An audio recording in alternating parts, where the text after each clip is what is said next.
Assalamualaikum warahmatullahi wabarakatuh. Saya Osiriskan Anggraini dengan NPM 2352011101. Di sini saya akan menjelaskan tentang pengertian aliran filsafat hukum, bentuk-bentuk aliran filsafat hukum, dan contoh aliran filsafat hukum.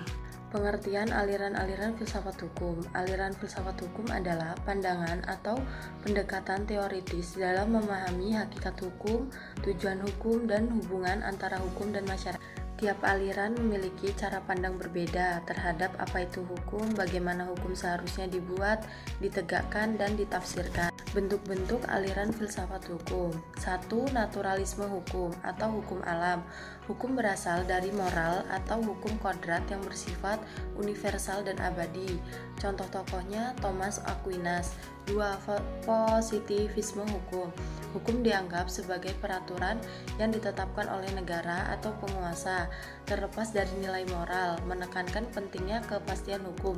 Contoh tokohnya Hans Kelsen dan John Austin. 3. Realisme hukum, fokus pada kenyataan praktik hukum di pengadilan, bukan teks hukum semata. Menganggap hukum dibentuk oleh perilaku hakim, pengacara, dan aparat penegak hukum.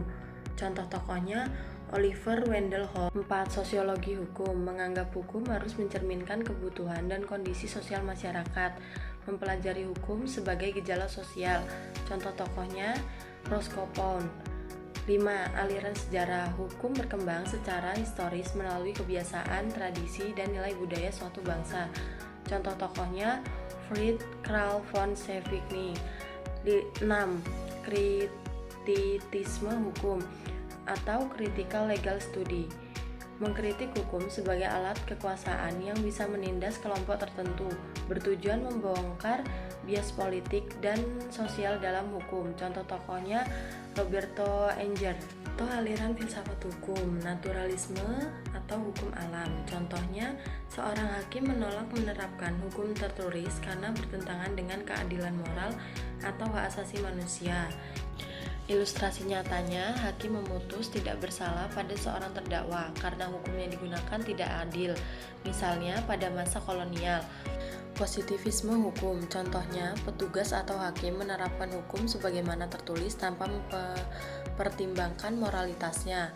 Ilustrasi nyata, UU yang berlaku tetap dijalankan meskipun beberapa pihak menganggap isinya tidak adil, selama hukum itu sah secara formal.